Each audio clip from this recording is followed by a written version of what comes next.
Hi guys, hope you're all doing fantastic. Today we're going to talk about the Karcher K2 pressure washer. This is a new one which I've got from B&Q. I live in England, so I got it from B&Q, 105 pounds. It's a really good one. And today I want to give you a quick preview about how good it is really, and is it really worth buying Karcher K2 or K3 or K4, or what is the difference between each one of them. This is Ashwin from Everyday Life. Thanks for all the supporters for our channel. And if you are not a subscriber yet, please click on the subscribe button and press the bell button to see our new videos, which we always do about new products and new ideas. Well, coming back to this one, the Karcher K2 pressure washer. The box looks like this. In case the packaging could probably be different in different countries, but this is more or less how the box would look like. And this one is the pressure washer.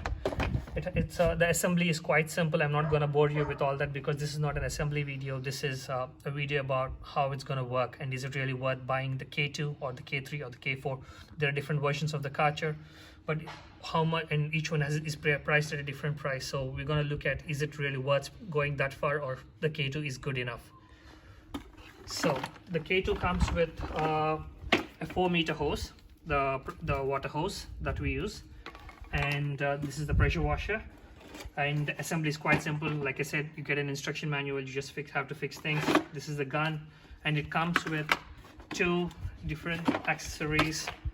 And this is the high pressure washer. This gives the maximum amount of force, maximum amount of pressure.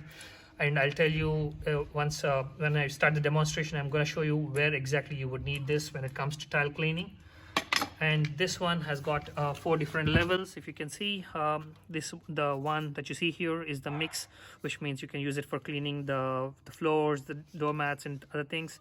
So this is the pointer. This is for the hardest surface, and when you turn it, that's for the medium, which is for the cars, as you can see there. And this is for the fence, and this is a mix. You can use it on easier areas, where you don't want too much pressure happening.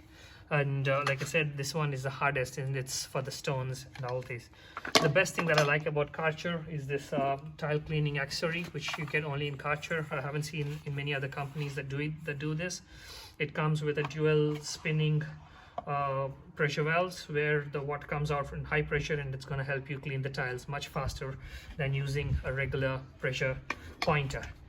Right, and a quick thing that you would need, it also comes with a stone washer. That's the liquid there. And this one calls itself a patio deck cleaner, but in my experience, I forgot to use it the first time, and I found that the whole patio is as good as it can be without using the patio deck cleaner. It's up to you if you want to use it or not going to use it, but I haven't used it yet. Probably I'll use it in the future. So this is the garden hose that you can, it's hardly 10 pounds something from Wilco. And this garden hose is, you would need this. This doesn't come with the pressure washer, so this is something that you need to buy separately. So this garden hose goes into this one, gets locked in here, how the typical ones get locked. You just pull it and then lock it in. This one gets locked in here, and that's the job of this one. The other end of this one goes into the tap.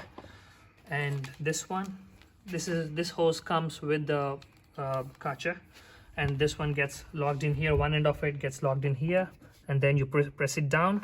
I'm going to show you quickly. So that's that, and you press it down. It can be tricky sometimes, sometimes it doesn't get locked easily. Now it gets locked inside, and now you push it down. That's it, it's locked.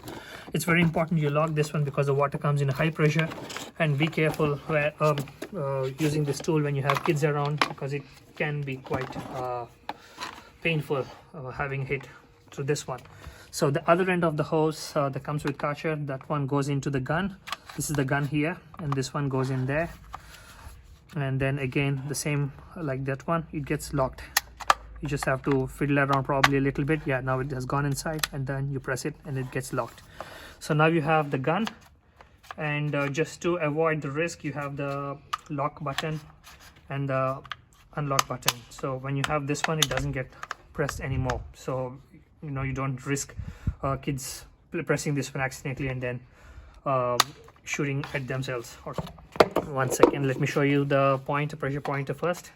So you put in there, you press it in, and then you turn it. It's quite simple.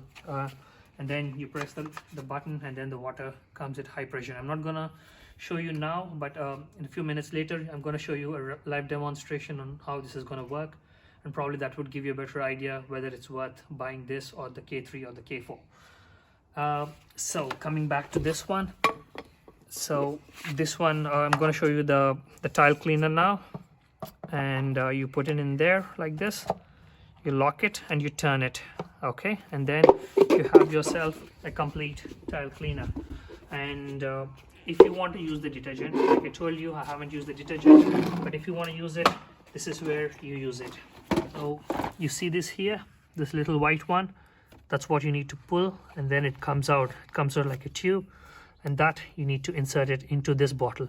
It is quite inconvenient looking at this, really, because I don't understand how they have just left it. They should have ideally given a holder or something for the bottle, but it has just to be placed onto the ground, and then this one kept into this one. Of course, you have a long hose to keep the machine stationary and then take it around, but then even if the machine topples, then you might risk toppling the whole bottle down. It's quite risky, but I haven't used it yet, but probably it's something that we need to see in the future. So this is the area we are going to do the pressure wash now. We're going to wash these tiles and see how good the K2 pressure washer is going to perform in this area. So as you can see, they are quite dark here, the tiles are. So let's get started.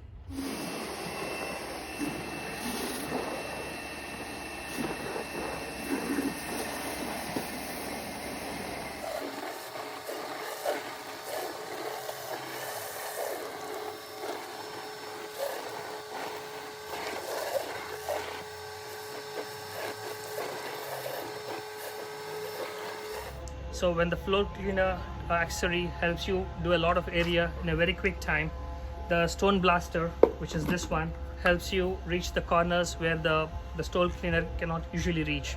So this one I'm going to show you now how it can reach to the corners, and then it can give a much more powerful blast in some areas where you really need.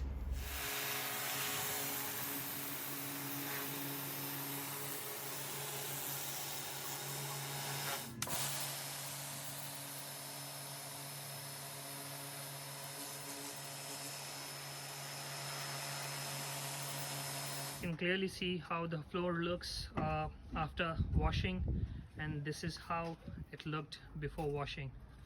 So you can see the difference, it's very obvious. So you've seen how the K2 works just now. You've seen with your own eyes. Now the difference between K2, K3, K4 is just the pressure. So K2 works at a medium pressure, K3 and K4 offer much more higher pressure. But in my opinion, K2 does the job as good as it can be done. Unless you're into some professional cleaning job or anything like that, then probably you might need K3 and K4. But if you're buying it for your own home personal use, I think K2 is as good as you would need. Now for the cleaning the cars and all that, it's a tool, but I don't see it as useful as, yes, well, you can use it as use a car shampoo and then use it for this thing, but would you really go for all that hassle when you can get your car washed for a couple of quid, or £2-3 or $2-3 in a machine car wash, in a professional car wash place? So I think that would be much easier than to spend on the shampoo, spend on the water, spend on the electricity, spend on the time cleaning your own car and everything. So I think the best feature of this is more than car wash, it's good for cleaning the stones, cleaning the bricks, and cleaning your garden furniture and all that with some pressure, because after the winter you see a lot of moss developing on it. So I think that's what it would be useful for. And for this purpose, for homely use, I don't think you would need a K3 and a K4. People might have different opinions about it, but using it, this is what I thought it could be. So there's one last thing that I would like to add to this video is while using the K2 pressure washer, I have noticed that every 10 to 15 minutes the machine gets a bit hot, and you can smell something from the machine, but there's nothing to be worried about. I have used it for as good as 20-30 minutes, nothing has happened, but every 10 to 15 minutes I have seen that you could smell something. So if you can, I would suggest just give it a minute or 2 minutes break for the machine to cool down after using it for 10 to 15 minutes. I would recommend giving 1 or 2 minute breaks in between. Thank you very much for watching the video, and please support our channel Everyday Life by clicking the subscribe button and press the bell button to see the new videos, to get update on the new videos, and also press the thumbs up if you like the video. Thank you very much.